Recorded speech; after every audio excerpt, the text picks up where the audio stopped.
Oh, hi. What day is it? Oh, it's Monday? I'm Catherine, and this is Moving Tip Monday.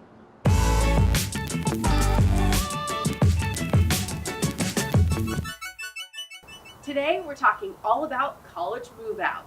And if you're a college student, you only have a couple of Mondays left in the semester. But don't worry about that. Worry if you haven't gone to any classes leading up to finals. But don't worry about packing up all of your things and getting them back home. That's what Collegeboxes are for. Okay, so during your next study break, go to collegeboxes.com. There you can see if Collegeboxes is available at your school. And once you've confirmed that, you can sign up to get your starter kit. The boxes will be delivered to you, and all you'll need to do is pack your things away. After that, we pick everything up at your dorm room or apartment. Then we'll ship your things back home, or keep them in storage until you head back to school in the fall. Or parents, if you're watching this, call your kid and tell them to focus on learning. You've got Move Out covered.